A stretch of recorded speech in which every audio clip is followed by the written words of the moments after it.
Ric Flair can still draw money, but every time he does this, his stock does go down. Ric Flair. Did you read this? Some of it. I wanted to have my true reaction to it, but I do want to say, this one's for you, Dutch. I mean, we're going to divert some of this. He hasn't been mad at Dutch in a while, so time to get mad at me. Oh, yeah, I think a lot of these topics will also come up in Storytime with Dutch Mantel. Ric Flair was on Busted Open Radio, by the way, like a couple of weeks ago, I guess. I didn't watch it, because why would I? But the episode, they titled it Storytime with Ric Flair. So I thought that was a nice touch, that obviously a little something for Dutch in there. I don't know why they called it that, though, but I'd be interested. Okay. Ric Flair tweeted, I haven't even got the dates, it's somewhere around December 20th. Ric Flair, I've laughed, cried, and thought, and I'm so disappointed in one person that has let me down and I gave my life to. I mean literally sacrificed millions to support her. Merry Christmas to everyone. Thank you, Jimmy V, for giving me the inspiration. Every word is capitalized, so you know it's Ric Did he Flair sign tweet. -RF like Hogan does with -HH? No, he doesn't need to. Woo, He's no the only woo person on earth afterwards? who puts... No. He only capitalizes Wow, he every means single business, word. doesn't he? Oh, yeah. Then, Cary Silkin, former head honcho in Ring of Honor. Who you know, Cary? I do know Cary, yeah. There we go. He then tweeted in response, and it's not the first time he has, please pay me back the $41,000 you owe me for failing to appear at 4 signings. Sincerely, Cary Silkin. And then the text message, Ric Flair then received a text message and then he printed it or posted it or screenshot it onto Twitter. Ric Flair then said with the accompanying text I'll read in a second, first person to comment after my post, apparently I'm not the only one who has a problem with you, Cary. And the text message read, hey Rick, I hope you bury the F out of Cary Silkin. He's the biggest money mark of all time. He funded Ring of Honor when I ran it and effed me over. He's the worst human of all time. I hate the guy. He is a con artist. By the way, I'll pretend you said 18, lol. He didn't say that last bit. Well, isn't that the Rob Feinstein perverted justice line from the chat? I'm figuring it's Rob Feinstein who's text that. Who else would it have been? But why would Rob make fun of an actual line that he said in a position? No. I added that bit. Oh, you added it. I added the last bit. That was Feinstein. Oh, my guess is that was him. I was like, why would he type what a weird thing. I mean, maybe he had CTE too. This man, I'm not on social media. For everybody knows, I'm 53 years old. I feel like I'm too old to deal and go to social media. We have a platform here. We have Patreon. We have other stuff we do with the audience and everything. And just like, it's really like, for us, I just came to the realization of, like you just said in the beginning of the show, only so much energy, only so much time, always tired anyway, because we're working a lot. And I want to put all the focus into this. But Rick, all I can say is, first and foremost, just say who it is. Don't be so cryptic and vague with it. It's like when people put out on social media, ugh, so sick of this. I mean, was he expecting, sending hugs, baby, sending hugs, dear, and all this stuff. And for him to set up this thing that someone let him down. Who's Jimmy V, by the way? Is that that's the college football coach that passed away, I believe. Okay. So not Luscious Johnny Valiant. No. See, we're in the wrestling bubble too. I think Jimmy V was, I'm not sure. Oh, Jimmy Valiant, but he wasn't called Johnny V. His brother was called Johnny V. Yes, I'm sorry, I called Jimmy myself Valiant there, was never called, but I think that's the college football coach that passed away from cancer. But yeah, when Rick puts that up there, he opens himself up to have Cary Silkin say what he said, and that's 100% accurate. From Cary, other people in Ring of Honor, it's Rick's pattern. That's why you had said to me, I think somewhere in the messages, like, it's kind of ironic. It's Ric Flair tweet irony. You got screwed over? Somebody screwed you over for money? He's been running pyramid scams on robes, Rolexes, and appearances for decades. So, dude, how old is this guy? I mean, just put the phone down. Get off. This social media is just a disease that just poisons the water. You and I have similar opinions about that. It can be used for good, but more times than not, this is what you get. Yeah, it's always bad when people who follow you just write to you and say, just call the nurse, put the phone down, get her to put you to bed. Wake up tomorrow morning. Yeah. I mean, who's it going to be? Is it going to be Wendy Barlow? Fifi the maid, who I thought he married, but then it might not have been an official wedding somehow. I don't heard know. It wasn't. Is that who he's talking about? I guess. Well, that is my guess, but I mean, who else could it be? Could it be a daughter? Yeah, as you say, sacrifice millions to support this person. I don't know. I mean, what do you hope to achieve with a tweet like this, apart from one, having a mystery, and then, as you say, two, just all these people point out just how they screwed him over, with all the gyms that he's invested in and the money he's borrowed and not. I mean, High Spot's had an issue with him for ages, didn't Well, they? his own best friend, Arn Anderson, that lent him, I think, like $25,000. And then Rick kind of came back and said, you should be happier. You didn't have a career without me. He kind of like did some kind of gaslighting on Arn when he had lent him the money. I'm not sure the exact amount, but it wasn't insignificant. And even if it was, it's still the principle that this is one of your best friends throughout the decades, probably your biggest supporter in and out of the ring. Arn has been a guy that is like, without Arn in the Four Horsemen being the enforcer, taking the bumps, most of the times even taking the pins for Rick and protecting his character, not to mention probably maybe even outside the ring, whatever, extracurricular stuff. Arn's no pushover. Arn probably got in a few fights for Rick. That's me speculating. Arn is a stand-up friend in that regard, and you can see Rick talking crap to somebody and stirring some people up. My whole thing is Ric Flair is one of the greatest professional wrestlers, one of the greatest characters, one of the greatest performers, one of the safest performers that has ever lived. He's done more 1-hour matches in small buildings, medium-sized buildings, large buildings, all over the territory, 300 and some days a year for many, many years, if not decades. But this all gets forgotten when you get on Twitter or you put up a video of you yelling at somebody at a pizzeria in Gainesville, tipping $1,000 to tell this guy he's a piece of crap.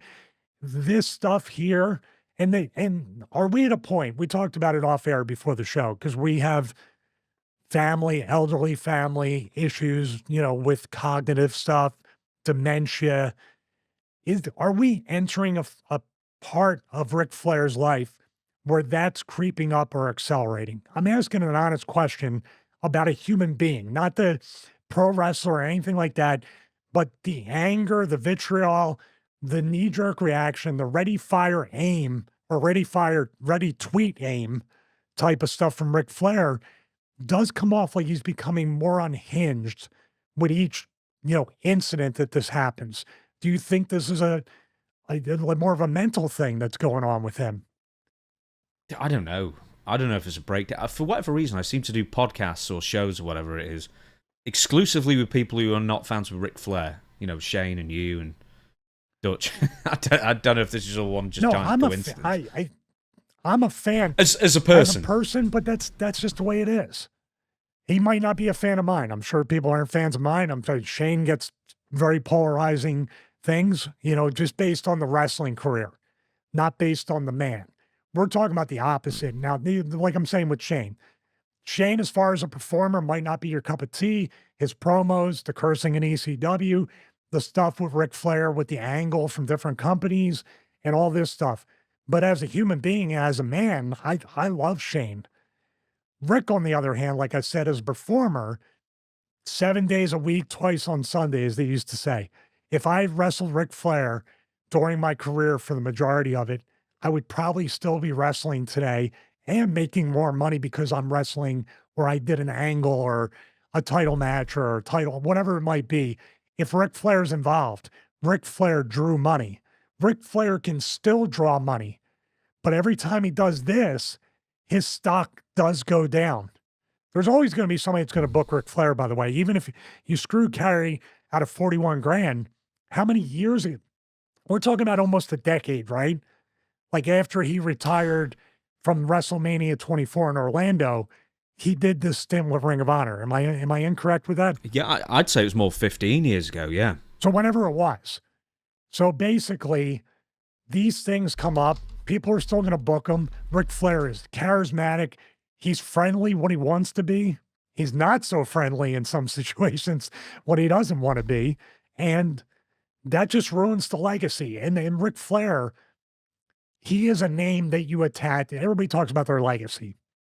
But Ric Flair has a real, genuine, legendary legacy that he is eroding and destroying with each time stuff like this happens. I don't know where we're at on the scale. We're pretty far down the line because it's been, I can just think of maybe 6, 8, 10 instances that are like this. There's probably more. Yeah, do you know what it really was? Yeah, I think it's a complete lack of self-awareness. I think it's a complete lack of self-awareness. I don't even know if it's a dementia thing. Do you think years and years ago? I hate to interrupt you again. I'm just on that point. Yeah, no. Do you think it's that Rick, because a lot of wrestlers do this. They can't let go and they can't move on and they can't reinvent themselves outside of the business. Do you think there's... He's the epitome of that. What's that? He's the epitome of he cannot let go. Well, that's what I mean. Do you think do you wrestling. know who I am in his mind every time something happens? I'm Ric Flair, and that's just the way it is. Mm. Yeah, but the thing is, like, the people on his own ESPN 30 for 30 documentary, like Triple H, I got the impression that he basically cut ties with him, and Arn Anderson's cut ties with him, and people who've been close to him for decades have cut ties with him, because he's just too exhausting, I guess, to be around, and always just about himself. I guess I've never spoke to him. That's the impression I get. But I remember as a fan watching an episode, and a lot of longer time fans will remember this, an episode of Legends of Wrestling Roundtable, where he was invited on, and I loved that show. That was one of WWE's first real hits that wasn't, actual in-ring based. It was studio based. It was a great concept, and they had Ric Flair on, and it was always Michael Hayes was there, and whoever else was there, and all he would do was talk about. He was just so obnoxious and so up his own arse, and he had to bring up Shane Douglas. Well, where's he these days? He's working at Target or whatever. Well, you mean he was making 6 figures in a managerial role because he could let wrestling go? Like somehow having an honest job and not being bankrupt and having 5 divorces and embarrassing yourself on the weekly, is somehow more laudable than having a real job in the real world. And, when Mick Foley, I think, was sat next to him, he talked down to Mick like he was a piece of shit on his shoe. And I was like, you work together, for God's sake. And Mick's, I'm sure a very, very nice person, and just took it and just thought, well, that's just Rick. I mean, you can't.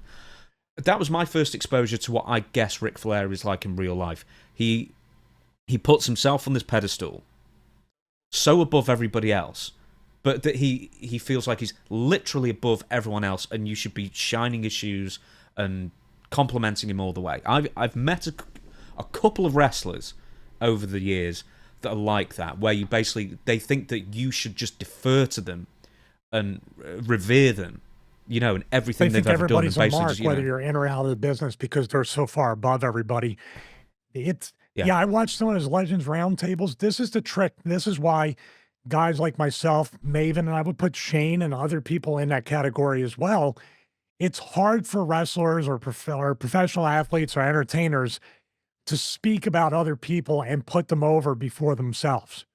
That seems to be the most difficult thing for a lot of, and I think that's what differentiates this show, Maven's channel, and other ones like it, to be able to do that and remove yourself. Like I said, I appreciate Rick for a performer.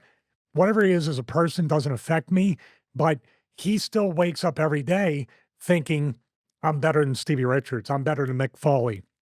Even Shawn Michaels, the unwarranted, and we're talking about 2 people, that we've talked about on a personal level, Ric Flair and Shawn Michaels. Shawn didn't deserve Rick to be standing by a TV in this random, unprovoked, at least unprovoked in the video sense, and stand there and tell him, you're a phony Christian and you did the vague, it was like this vague tweet, but in video form. And he's just like, whatever. I think when Rick doesn't get his way, or he doesn't get what he feels he deserves, he goes scorched earth. He did it with AEW. He did it multiple times with WWE. And I would say this, there's a legacy that selfishly I wish what Ric Flair would have unfolded. You want to hear, like, besides wrestling, you know what I enjoyed the most that Rick used to talk about? And I was like, this is amazing. He can make money doing this.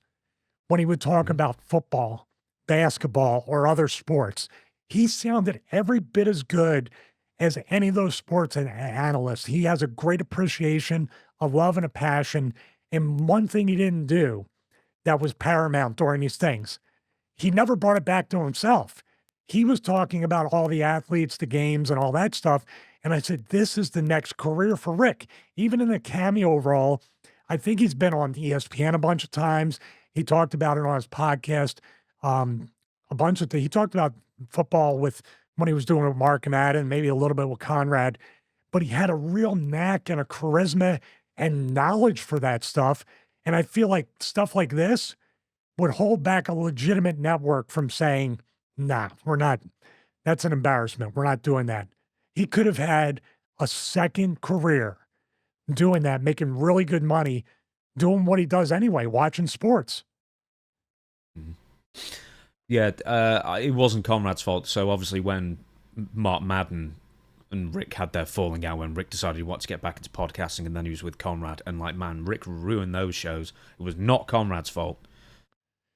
I'll tell you that for nothing. And like poor Conrad, you know, he's in a really difficult position. It's family. You know, yeah, it's family.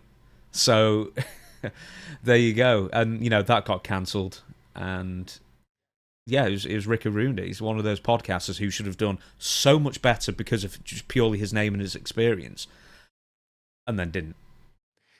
And it's his fault. I have no idea. I have no answers except for the fact that I appreciated Ric Flair and everything he's done. A lot of people that you might think on a personal level, I just don't want to have anything to do with.